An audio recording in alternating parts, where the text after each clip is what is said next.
Hello friends, welcome back to our channel. Friends, నిరుద్యోగులకు మరొక శుభవార్త కింద అయితే చెప్పవచ్చు. పోస్టల్ శాఖ నుంచి మనకు ఒక భారీ నోటిఫికేషన్ అయితే రిలీజ్ కావడం జరిగింది. దాదాపుగా ఇండియాలో ఉన్నటువంటి అన్ని స్టేట్ల నుంచి 38,000 ప్లస్ వేకెన్సీస్ తోటి ఈ నోటిఫికేషన్ అయితే రిలీజ్ చేశారు. సో దీనిలో మనకు తెలంగాణకు సంబంధించి కూడా సపరేట్ వేకెన్సీస్ అయితే ఉన్నాయి. సో వాటికి సంబంధించి మీరు ఏ విధంగా అప్లై చేసుకోవాలి, ఎలిజిబిలిటీ ఏంటి అనేటువంటి కంప్లీట్ డీటెయిల్స్ అయితే వీడియోలో ఎక్స్ప్లెయిన్ చేస్తాను. సో వీడియో చూస్తున్న ప్రతి ఒక్కరు వీడియోని ఖచ్చితంగా లైక్ చేయండి. నేను డైలీ మీకు యూజ్ అయ్యే ప్రతి ఇన్ఫర్మేషన్ అయితే అందిస్తున్నాను. చాలా మంది చూస్తున్నారు కానీ లైక్ చేయట్లేదు. సో వీడియోకి అయితే నేను 1000 లైక్స్ ఎక్స్పెక్ట్ చేస్తున్నాను. సో ప్రతి ఒక్కరు లైక్ చేసి ఇది ఎవరికైతే యూజ్ ఉంటుందో వారికి షేర్ చేయండి. అదేవిధంగా ఛానల్ సబ్స్క్రైబ్ చేసుకుని చూడండి. రెగ్యులర్గా మీకు జాబ్ అప్డేట్స్ అంతాయి. ఫ్రెండ్స్, ఇన్ఫర్మేషన్ కనుక చూసినట్లయితే మనకు పోస్టల్ శాఖ నుంచి పోస్టల్ GDS నోటిఫికేషన్ అనేది మనకు ఇంతకుముందే రిలీజ్ చేయడం జరిగింది. సో వీటికి సంబంధించి ఈ రోజు నుంచి నెక్స్ట్ మంత్ 5th వరకు మీరు ఆన్లైన్లో అప్లై చేసుకోవాల్సి ఉంటుంది. ఇక్కడ మీకు స్క్రోల్ అయితే చూడవచ్చు. సో ఈ రోజు నుంచి నెక్స్ట్ మంత్ 5th వరకు ఆన్లైన్లో అప్లై చేసుకోవాల్సి అయితే ఉంటుంది. సో వీటికి సంబంధించి ఆన్లైన్ అప్లికేషన్ ప్రాసెస్ వీడియో కావచ్చు, అదేవిధంగా మీకు ప్రీవియస్ కట్ ఆఫ్ ఏ విధంగా ఉంది అనేటువంటి వివరాలు కనుక కావాలనుకుంటే ఖచ్చితంగా వీడియోని లైక్ చేసి కింద ఎస్ అని కామెంట్ చేయండి. సో విత్ ఇన్ షార్ట్ టైంలోనే దానికి సంబంధించి కంప్లీట్ డీటెయిల్స్ తోటి మీకు లాస్ట్ టైం ఎట్లా కట్ ఆఫ్ ఉంది అండ్ దానికి సంబంధించినటువంటి అప్లికేషన్ ప్రాసెస్ తోటి వీడియో అయితే చేసే ప్రయత్నం చేస్తాను. ప్రతి ఒక్కరు లైక్ చేయండి. ఫ్రెండ్స్, ఇక్కడ చూసినట్లయితే మనకు దాదాపుగా మనకు ఇండియాలో ఉన్నటువంటి అన్ని పోస్టల్ సర్కిల్ నుంచి ఈ నోటిఫికేషన్ అయితే రిలీజ్ అయినట్టుగా మనం చూడవచ్చు. దాదాపు ఇక్కడ 23 స్టేట్లు అయితే కనబడుతున్నాయి. ఇంకా అదే కాకుండా కొన్ని కేంద్ర పాలిత ప్రాంతాల నుంచి కూడా నోటిఫికేషన్స్ అయితే రిలీజ్ చేశారు. సో ఇక్కడ మీరు నోటిఫికేషన్ అని కనబడుతుందిగా, దీనిపైన క్లిక్ చేస్తే మీకు వాటికి సంబంధించి అంటే దీంట్లో ఉన్నటువంటి డివిజన్ వైజ్గా ఉన్నటువంటి ఏ డివిజన్ నుంచి నోటిఫికేషన్ వచ్చింది ఆ డీటెయిల్స్ అయితే ఉన్నాయి. అదేవిధంగా సర్కిల్ వైజ్గా ఉన్నటువంటి పోస్టుల యొక్క లిస్టులు కూడా మీరు ఇక్కడ నోటిఫై చేసినట్లయితే చూడవచ్చు. ఒకసారి వీటిని ఓపెన్ చేసి మీకు చూస్తాను ఏ సర్కిల్లో ఎన్ని నోటిఫికేషన్స్ ఉన్నాయని. సో ఇది మనకు మొత్తం పోస్టల్ సర్కిల్స్ ఏ సర్కిల్లో ఎన్ని డీటెయిల్స్ ఉన్నాయనేటువంటి కంప్లీట్ డీటెయిల్స్ ఇక్కడ చూడవచ్చు. మొత్తం 35 సర్కిల్స్ నుంచి నోటిఫికేషన్ అయితే రిలీజ్ చేశారు. అంటే 23 స్టేట్లో ఉన్నటువంటి 35 పోస్టల్ సర్కిల్ నుంచి నోటిఫికేషన్ అయితే రిలీజ్ చేయడం జరిగింది. సో ఇక్కడ ఆంధ్రప్రదేశ్ నుంచి కనుక చూసినట్లయితే మనకు 1716 వేకెన్సీస్ అయితే ఉన్నాయి. ఇక్కడ మనకు తెలంగాణకు సంబంధించి మీరు ఇక్కడ 28th కాలం కనుక చూసినట్లయితే సో ఇక్కడ మనకు టోటల్ వేకెన్సీస్ వచ్చేసి 1226 వేకెన్సీస్ అయితే ఉండడం జరిగింది. సో దీనిలో మనకు టోటల్గా క్యాస్ట్ వైజ్గా ఉన్నటువంటి వేకెన్సీస్ కూడా మీరు ఇక్కడ అబ్జర్వ్ చేయవచ్చు. సో తెలంగాణలో మనకు యూఆర్ కింద కనుక వేకెన్సీస్ కనుక చూసినట్లయితే 509 వేకెన్సీస్ అయితే ఉన్నాయి. అదేవిధంగా ఓబీసీ వాళ్ళకి కనుక వేకెన్సీస్ చూస్తే 266 వేకెన్సీస్ ఉన్నాయి. ఈడబ్ల్యూఎస్ వాళ్ళకు 123 వేకెన్సీస్ అయితే ఉన్నాయి.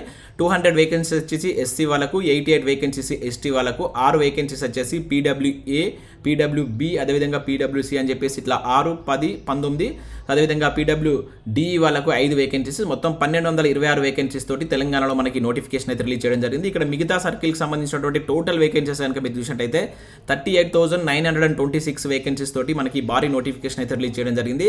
అయితే వీటికి సంబంధించి మీరు మిగతా సర్కిల్స్ కనుక అప్లై చేసుకోవాలనుకుంటే ఇక్కడ మీకు ఇచ్చారు ఇక్కడ లాంగ్వేజ్ నేమ్ అని చెప్పేసి ఇచ్చారు కదా. లోకల్ లాంగ్వేజ్ అనేది మనకు వన్ ఆఫ్ ద సబ్జెక్ట్ కింద మన 10th క్లాస్లో కనుక ఉన్నట్లయితే వాటికి మీరు అప్లై చేసుకోవచ్చు. ఫర్ ఎగ్జాంపుల్ ఇక్కడ ఏపీకి అప్లై చేసుకోవచ్చు. అదేవిధంగా తెలంగాణకు సంబంధించి కూడా మనకు తెలుగు ఉంది కనుక ఈ 2 రాష్ట్రాలకు అప్లై చేసుకోవచ్చు. ఇంకా మిగతా లాంగ్వేజ్ కనుక మీకు తెలిసినట్లయితే వాటికి కూడా అప్లై చేసుకోవచ్చు. ఒకసారి మనకు తెలంగాణకు సంబంధించిన నోటిఫికేషన్ PDF ఓపెన్ చేసి చూస్తాను. సో ఇది మనకు నోటిఫికేషన్ PDF. ఇక్కడ మీరు చూసినట్లయితే సో ఇక్కడ అప్లికేషన్ స్టార్ట్ అయ్యేటువంటి డేట్ కనుక చూసుకుంటే ఈ రోజు నుంచి మనం ఆన్లైన్లో అప్లై చేసుకోవాల్సి ఉంటుంది. మీకు ఆన్లైన్ అప్లికేషన్ ప్రాసెస్ వీడియో కూడా నేను అందించే ప్రయత్నం చేస్తాను. నెక్స్ట్ మంత్ 5th వరకు మీరు అప్లికేషన్స్ అయితే సబ్మిట్ చేయాల్సి ఉంటుంది. దీంట్లో మనకు 2 రకాల పోస్టులు ఉంటాయి. ఇక్కడ చూసినట్లయితే BPM అదేవిధంగా ABPM అని చెప్పేసి మనకు డాక్ సేవకు సంబంధించి 2 వేకెన్సీస్ అయితే 2 టైప్స్ ఆఫ్ వేకెన్సీస్ ఉంటాయి. సో ఇక్కడ మీకు 4 hours అయితే వర్క్ ఉంటుంది. ఇక్కడ క్లియర్గా అయితే మెన్షన్ చేయడం జరిగింది. 12,000, 10,000 అనేది శాలరీ ఉంటుంది. ఇవన్నీ మీకు పర్మనెంట్ ఉద్యోగాలు. ఆల్రెడీ మనకు GDS నోటిఫికేషన్స్ చాలా సార్లు అయితే రిలీజ్ చేయడం జరిగింది. ఈసారి అయితే మనకు భారీ మొత్తంలో దాదాపుగా అన్ని స్టేట్ల నుంచి అయితే రిలీజ్ చేశారు. ఇక ఎలిజిబిలిటీ కనుక చూసినట్లయితే మీకు 18 to 40 years అనేది ఏజ్ అనేది ఉండాలి. వాటితో పాటుగా ఇక్కడ షెడ్యూల్డ్ కాస్ట్ ఎవరైతే SC ST ఉంటారో వాళ్ళకి 5 years, OBC వాళ్ళకు 3 years అనేటువంటి ఏజ్ రిలాక్సేషన్ ఉంటుంది. ఇంకా అదే కాకుండా ఎకనామికల్లీ వీకర్ సెక్షన్స్ వాళ్ళకు నో రిలాక్సేషన్ అని చెప్పేసి అయితే మనకి ఇవ్వడం జరిగింది. ఇక పర్సన్ విత్ డిజేబిలిటీ వాళ్ళకు 10 years, person with disability PWD plus OBC ఉంటే 13 years, సో SC ST వాళ్ళకైతే 15 years. సో ఈ విధంగా మీకు ఏజ్ రిలాక్సేషన్స్ అయితే వర్తిస్తాయి.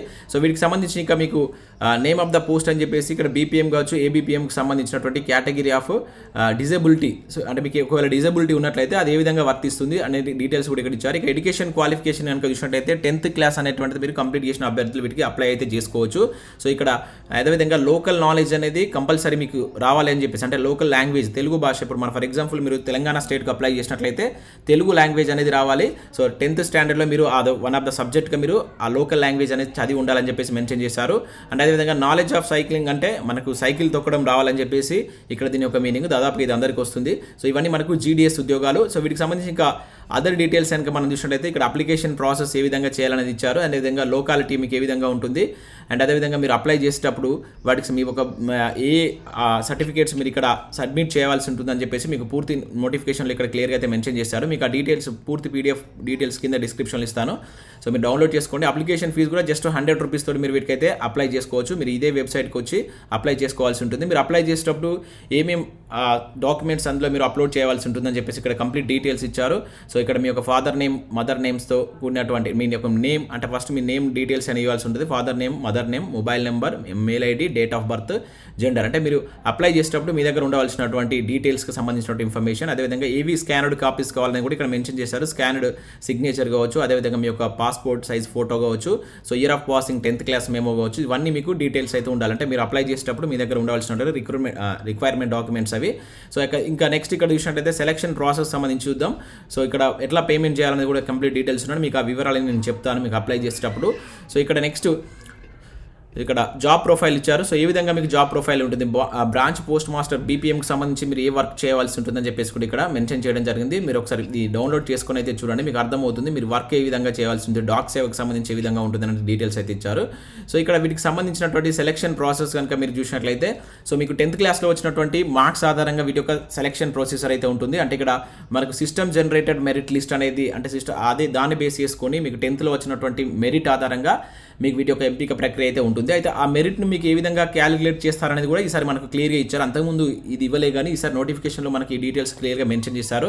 ఫర్ ఎగ్జాంపుల్ ఇక్కడ గ్రేడ్ A1 వచ్చింది అనుకోండి, గ్రేడ్ 10 పాయింట్స్ తోటి ఇక్కడ మల్టిప్లికేషన్ ఫ్యాక్టర్, అంటే దీంతో మల్టిప్లై చేసి మీకు 100 మార్క్స్కి పర్సెంటేజ్ అనేది మీరు తీసుకోవాల్సి ఉంటుంది. A1 గ్రేడ్ అంటే 10 పాయింట్స్, A2 గ్రేడ్ అంటే 9 పాయింట్స్. ఇప్పుడు వాళ్ళకి గ్రేడ్ సిస్టమ్ వస్తుంది కదా, కొత్తగా వచ్చిన వాళ్ళు వాళ్ళకి ఏ గ్రేడ్ వచ్చింది, A2 గ్రేడ్ వస్తే 9 ఇంటూ 9.5 చేస్తే మీకు వచ్చిన పర్సెంటేజ్ అనేది మీ మార్క్స్లో కన్వర్ట్ అయిపోతుంది. అంతకుముందు ఓల్డ్ ఈ గ్రేడ్ సిస్టమ్ లేనప్పుడు ఉన్నటువంటి 10th క్లాస్ వాళ్ళకి మీకు డైరెక్ట్ మార్క్స్ తోటి పర్సెంటేజ్ చేసుకుంటే సరిపోతుంది. సో ఇక్కడ వాటికి సంబంధించినటువంటి కొన్ని గైడెన్సెస్ కూడా ఇచ్చారు. మీరు ఏ విధంగా అంటే టోటల్గా 100 మార్క్స్ అనేటువంటిది మీకు పర్సెంటేజ్ తీసేసి ఆ పర్సెంటేజ్ వైజ్గా మీరు అప్లై చేసేటువంటి ఏదైతే పొజిషన్, అంటే ఇక్కడ ఇది ఎట్లా డిపెండ్ అయి ఉంటుందంటే మీరు ఏ పోస్టల్ సర్కిల్కి అప్లై చేస్తున్నారు. ఫర్ ఎగ్జాంపుల్ నేను పెద్దపల్లి సర్కిల్కి అప్లై చేసినప్పుడు సో అక్కడ ఉన్నటువంటి వాళ్ళే మీకు కాంపిటీషన్గా ఉంటుంది. మీరు అప్లై చేసేటువంటి ఆ పోస్టుకు సంబంధించినటువంటి పర్సెంటేజ్లో మీరు టాప్ ఉన్నట్లయితే మీకు ఆ కేటగిరీలో జాబ్ రావడం జరుగుతుంది. సో మీకు అక్కడ ఒక ఫర్ ఎగ్జాంపుల్ బీసీబీకి సంబంధించి 4 ఉన్నాయి అనుకోండి, మీ పర్సెంటేజ్ 96, ఇంకొకరిది 94, 95, 94, 93 ఇట్లా వచ్చినట్లయితే ఫస్ట్ 4కి రావడం జరుగుతుంది. సో మీకు ఒకవేళ వేరే కేటగిరీలో అంతకంటే తక్కువ కూడా పోవచ్చు. కాకపోతే మీరు అప్లై చేసినటువంటి పోస్టుకు ఆ కేటగిరీ అండ్ ఆ సర్కిల్కి సంబంధించి మీరు అక్కడనే మీరు కాంపిటీషన్లో ఉంటారు. మిగతా వాటికి మీ సంబంధం ఉండదు. ఇది ఓవరాల్గా కాంపిటీషన్ అయితే ఉండదు కనుక మీరు అప్లై చేసే పోస్ట్కి కాంపిటీషన్ అయితే ఉంటుంది. ఇంకా కొన్ని ఇక్కడ ఇంపార్టెంట్ ఇన్స్ట్రక్షన్స్ కూడా ఇచ్చారు. ఒకసారి వీటిని మీరు క్లియర్గా చదవండి. పూర్తి నోటిఫికేషన్ PDF మీ కింద నేను డిస్క్రిప్షన్లో ఇస్తాను. సో చూసి మీకు ఏమైనా డౌట్స్ ఉంటే దానికి సంబంధించిన కామెంట్ సెక్షన్లో అడగండి, మీకు రిప్లై ఇచ్చే ప్రయత్నం చేస్తాను. అదేవిధంగా selection process and application process కావచ్చు అండ్ ప్రీవియస్ కట్ ఆఫ్ గురించి కూడా వీడియో కావాలనుకున్నారు లైక్ చేసి కింద కామెంట్ చేయండి. Thanks for watching. Thank you.